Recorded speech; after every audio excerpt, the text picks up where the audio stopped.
Breaking news చూస్తున్నా ములుగు జిల్లా ఏటూరు Nagaram 163 highway road ప్రమాదంగా మారింది.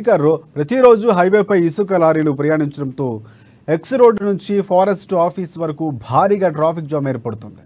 గంటల కొద్దీ ఆర్టీసీ బస్సులు నిలిచిపోవడంతో ప్రయాణికులు తీవ్ర ఇబ్బందులు ఎదుర్కొంటున్నారు. ఐటీడీఏ మూల మలుపు వద్ద నుంచి పీఓ గెస్ట్ హౌస్ వరకు రోడ్డు ప్రమాదకరంగా మారటంతో ప్రమాదాలు జరిగే అవకాశం ఉన్నట్లు ప్రయాణికులు భావిస్తున్నారు. అయితే దీనిపై అధికారులు పట్టించుకోకపోవడంతో ఆందోళన చెందుతున్నారు ప్రయాణికులు. ఇప్పటికైనా సంబంధిత అధికారులు పట్టించుకోవాలని, ప్రతిరోజు ఇసుక లారీల వల్ల తీవ్ర ఇబ్బందులు పడుతున్నామని ప్రజలు వాపోతున్నారు.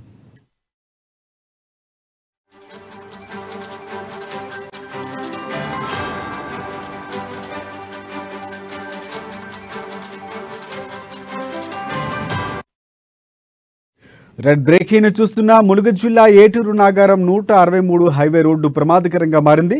ప్రతిరోజు హైవేపై ఇసుక లారీలు ప్రయాణించడంతో ఎక్స్ రోడ్ నుంచి ఫారెస్ట్ ఆఫీస్ వరకు భారీగా ట్రాఫిక్ జామ్ ఏర్పడుతుంది. గంటల కొద్దీ ఆర్టీసీ బస్సులు నిలిచిపోవడంతో ప్రయాణికులు తీవ్ర ఇబ్బందులు ఎదుర్కొంటున్నారు. ఐటీడీఏ మూల మలుపు వద్ద నుంచి పీఓ గెస్ట్ హౌస్ వరకు రోడ్డు ప్రమాదకరంగా మారటంతో ప్రమాదాలు జరిగే అవకాశం ఉన్నట్లు ప్రయాణికులు భావిస్తున్నారు. అయితే దీనిపై అధికారులు పట్టించుకోకపోవడంతో ఆందోళన చెందుతున్నారు. ఇప్పటికైనా సంబంధిత అధికారులు పట్టించుకోవాలని, ప్రతిరోజు ఇసుక లారీల వల్ల తీవ్ర ఇబ్బందులు పడుతున్నామని ప్రజలు వాపోతున్నారు.